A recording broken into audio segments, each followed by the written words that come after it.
শ্রীমদ্ভগবদ্গীতায় ভগবান শ্রীকৃষ্ণ আমাদের সামনে প্রকৃত জ্ঞানী মানুষের রূপটি অত্যন্ত স্পষ্ট ও সহজভাবে তুলে ধরেছেন।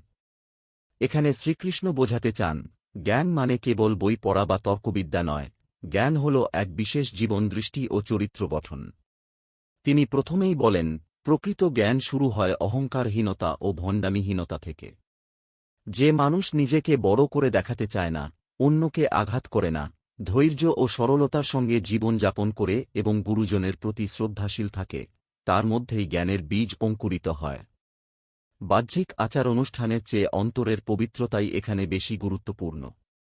শ্রীকৃষ্ণ আরও বলেন, সত্য জ্ঞানী সেই ব্যক্তি, যিনি ইন্দ্রিয়ভোগে আসক্ত নন, আমি ও আমার এই অহংবোধ থেকে নিজেকে মুক্ত রাখেন।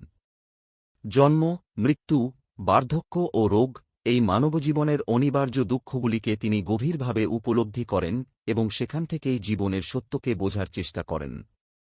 সংসারে বাস করেও প্রকৃত জ্ঞানী মানুষ পরিবার, সম্পদ ও সম্পর্কের প্রতি অন্ধ আসক্ত হন না। পুত্র, দ্বার, গৃহ সবকিছুর মধ্যেই তিনি ভারসাম্য বজায় রাখেন।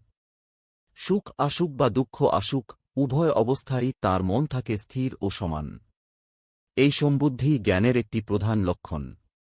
সবশেষে শ্রীকৃষ্ণ বলেন, প্রকৃত জ্ঞানীর জীবনে থাকে একান্ত ও অবিচল ভক্তি।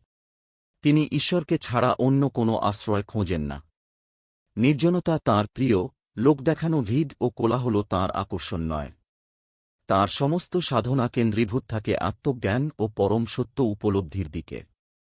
গীতার দৃষ্টিতে এই সমস্ত গুণের সমষ্টিই হল প্রকৃত জ্ঞান।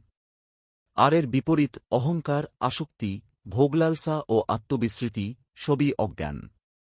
শ্রীকৃষ্ণ আমাদের আহ্বান জানান, এই গুণগুলি ধারণ করে ধীরে ধীরে আত্মসত্য ও পরম সত্যের পথে অগ্রসর হতে।